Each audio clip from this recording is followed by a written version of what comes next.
Hey guys, welcome to Coffee Talk with Tammy. The last two videos, we talked about why people use or allow themselves to be used in relationships. We talked about the power of a woman to influence and what we reinforce repeats itself. And today we're going to talk about vulnerability. If I was to tell you just how much I need you, would you come tonight? Would you not believe me? Cause I'm not that easy, never tell somebody. I'm trying to change the rules, you deserve something good in your life. So what is it to be vulnerable? What does it mean to be vulnerable? To be vulnerable is to be seen for who you truly are. And to ask for what you want without having expectations or being okay with no guarantees.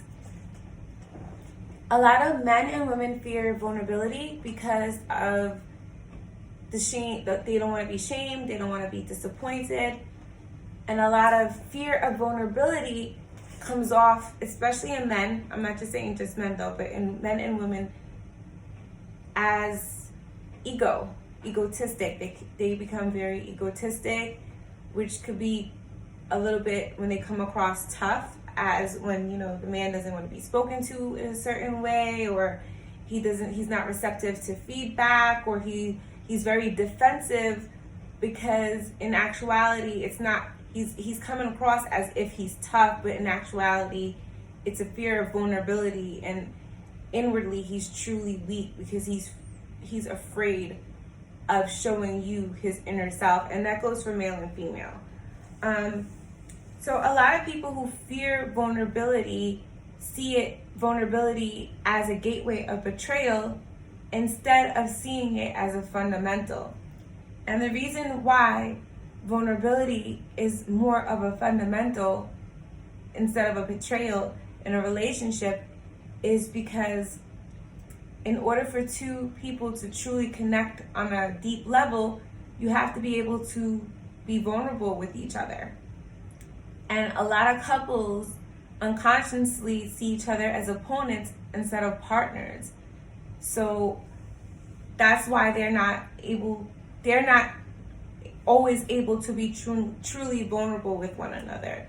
So especially with new relationships, before you are vulnerable with your partner, you should always set boundaries, because you don't want to spill your guts out to somebody who hasn't earned your vulnerability, who hasn't earned your trust for you to be vulnerable with them. So always set boundaries and let that person earn your vulnerability.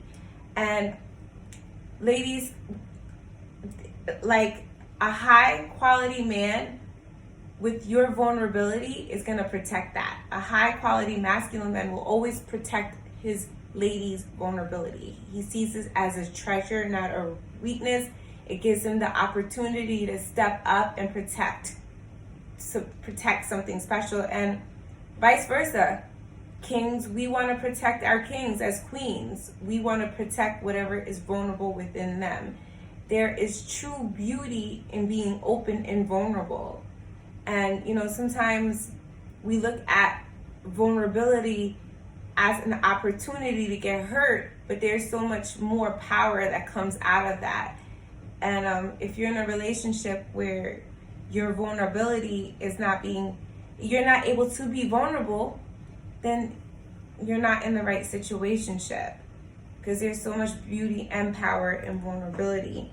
And I'd like to hear from you guys what you guys think.